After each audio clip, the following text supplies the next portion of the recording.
Alors du coup, Alexia, on a eu le désir de consacrer la nouvelle édition du mois de film documentaire à ce cinéaste Patricio Guzmán, le cinéaste d'origine chilienne qui s'est exilé de son pays parce qu'il y a 50 ans exactement, hein, il y a eu ce coup d'État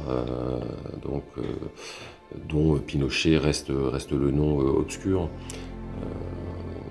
Guzmán, pour toi, c'est quel genre de cinéaste? C'est un peu le cinéaste de la nostalgie Tout à fait, c'est un cinéaste, donc, comme tu disais, dont on va consacrer le mois du film documentaire avec 3 films, un triptyque. Nostalgie de la lumière, Le bouton de nacre et La cordillère des songes. Et tout de suite, moi, ce qui m'a frappé dans ces films, c'est sa voix. Il a une voix très douce, mais aussi blessée. Et on pensait tout de suite à Ulysse, parce que, donc, comme tu disais, Guzmán s'est exilé du Chili et il revient au bout de 3-4 décennies même. Et on a cette blessure d'un Ulysse qui revient dans son pays natal. C'est ça, ouais, c'est à chaque fois des retours. Il a documenté, hein, ce qu'il a appelé la bataille du Chili. Ça donne un film épique de 6 heures, hein, à la fois de la montée en force de tout un courant progressiste associé au nom d'Allende, et puis donc ce coup d'État.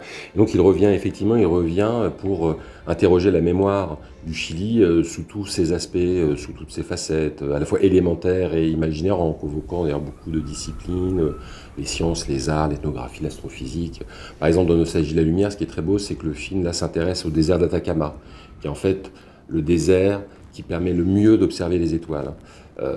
D'ailleurs, l'histoire de la dictature, c'est aussi parallèlement l'histoire de la construction d'un certain nombre d'observatoires qui permettent d'observer ces étoiles. Et la réflexion que propose Patricio Guzmán dans ce film est étonnante parce que dit que finalement cette surface qui permet d'observer les étoiles, ça permet aussi de soutenir toute une série de spéculations sur la possibilité peut-être qu'il y ait une vie ailleurs et peut-être des planètes habitées, pourquoi pas des planètes habitées par une humanité qui nous ressemblerait, qui n'aurait pas vécu ces désastres-là, et en même temps le désert très aride, à partir duquel donc on observe ces étoiles-là, lui est gros de tous ces ossements des proches, des disparus que leurs proches recherchent depuis des décennies maintenant. Donc l'astrophysique et l'archéologie, ça permet d'interroger une espèce de rayonnement fossile obscur qui est associé à la catastrophe donc du coup d'État et de la dictature. Et ça continue aussi avec le bouton de Nacre, là sur un versant plus liquide.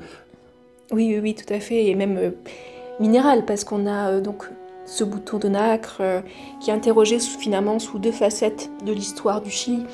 On a d'un côté ce bouton qui serait le reste des victimes de la dictature qui ont été comme ça jetées dans l'eau. Par des hélicoptères dans l'océan, Voilà, ils étaient lestés de rails pour qu'on lestés. ne retrouve jamais leur corps, pour que l'océan ne recrache jamais leurs cadavres. Effectivement, sur un de ces rails, on a trouvé un Un bouton. bouton, tout Et à là, c'est fait. là que Patricio Guzmán s'est mis ce bouton, me fait penser à un autre bouton, c'est un peu de la couture aussi. Exactement, c'est ce fil justement qui passe et qui repasse et qui fait que les victimes de la dictature de Pinochet peuvent être rapprochées des victimes de la colonisation européenne. Et on a cet Indien originaire de la Terre de Feu qui est Jamie Botton, dont le vrai nom c'est Orundeliko. Orundeliko, tout à fait. Et on a ces 2 boutons justement qui se relient, et dans les catastrophes sont aussi importantes. Et ça continue avec la cordillère des songes, parce que voilà, c'est toute la géographie aussi du Chili qui est très très particulière. Il y a cette grande épine dorsale que représente donc la cordillère des Andes. Il y a aussi une géographie tout à fait archipélique, en archipel, avec beaucoup d'îles. Et puis il y a aussi voilà, les 2 océans, Pacifique et Atlantique, voilà, qui écrasent un peu ce pays. Et dans cette géographie, donc il y a la dimension effectivement minérale, donc de la pierre. Et dans ces pierres-là, il y a à la fois tout le travail des carrières qui défigurent aussi le paysage andin. Et puis de l'autre de ces pierres-là aussi, on tire la matière à construire les pavés, par exemple de la capitale Santiago. Et ces pavés aussi ont recueilli le sang des victimes de la répression. Et on voit bien comment les pierres tombées, les aérolithes qui tombent du ciel, hein, et là ça fait la liaison avec Nostalgie de la lumière, d'un coup deviennent des pierres tombales, c'est-à-dire des pierres qui recueillent les voix muettes de l'horreur. Ce qui est beau, pour conclure là-dessus, c'est que Patricio Guzmán finalement a organisé ces films pour permettre à ce qu'il y ait une joie dans la mémoire retrouvée, y compris comme fond diffus cosmologique, c'est la mémoire qui a une dimension quasiment cosmique, hein. Le Chili, c'est un cosmos dans le cosmos finalement.